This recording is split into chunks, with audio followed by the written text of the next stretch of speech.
જૈનોના 24મા તીર્થંકર મહાવીર સ્વામીના 2613માં જન્મ કલ્યાણક મહોત્સવ દિન મહાવીર જયંતિના ભુજ ખાતે ભક્તિભાવપૂર્વક ઉજવણી કરવામાં આવી હતી।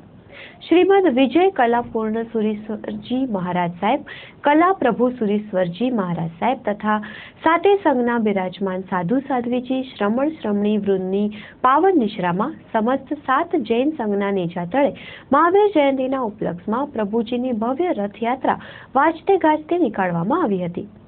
શહેરના રાજમાર્ગો પરથી પસાર થયેલા રથયાત્રા વરઘોડાને પગલે ભુજ શહેરના માર્ગો મહાવીર સ્વામીનો જય જયકારના નાદથી ગાજી ઉઠ્યા હતા।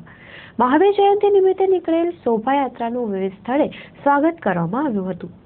રથયાત્રા પૂર્ણ થયા બાદ વજીબેન વખતચંદ મહેતા તથા પ્રવીલાબેન સ્વરૂપચંદ મહેતા પરિવારના સહયોગથી નવકાશી જમણનું આયોજન કરવામાં આવ્યું હતું। શોભાયાત્રામાં વિવિધ ફ્લોટ્સ પણ મુકાયા હતા। સમાજના યુવાનોએ બાઇક રેલી સાથે યાત્રામાં સામેલ થયા હતા। જૈન શાસન પ્રમાણે 24 તીર્થંકર ભગવાન થયા। એમાં અત્યારે જે જીવી રહ્યા છે બધા જ તમામ જૈનો 84 ગચ્છ પહેલાં હતા એ બધા ફિરકાના જૈનો જેમના શાસનમાં જીવી રહ્યા છે એવા આસન ઉપકારી ભગવાન મહાવીર સ્વામી એમનું આજના દિવસે ચૈત્ર સુધી તેરસના દિવસે આજથી 2542 વર્ષ પૂર્વે ભગવાન નિર્વાણ પામ્યા। એ પહેલાં ભગવાનનું 72 વર્ષનું આયુષ્ય ભગવાન ચૈત્ર સુધી તેરસના ક્ષત્રિયકુંડ નગરમાં જન્મ્યા હતા અને ભગવાન જન્મ્યા ત્યારથી તમામ જીવોને સુખની અનુભૂતિ થઈ। નારકના જીવો ક્યારેય સુખ ન પામે એમને પણ સુખની અનુભૂતિ થઈ। એટલા માટે ભગવાનનું મહાવીર ભગવાનનું જન્મ કલ્યાણક કહેવાય છે।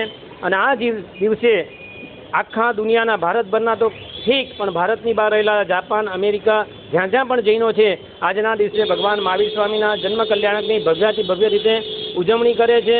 અને જે ભગવાને આપણી ઉપર અનંત ઉપકાર કર્યો માત્ર જૈનો ઉપર નહીં દુનિયાના તમામ જીવો ઉપર એમના એક છેલ્લે ભગવાને કન્ટિન્યુ 48 કલાક જૈન શાસ્ત્રની ભાષામાં કહીએ તો 16 પ્રહર, 1 પ્રહરના 3 કલાક થાય એમ 48 કલાક કન્ટિન્યુ ભગવાને ઉપદેશ આપ્યો।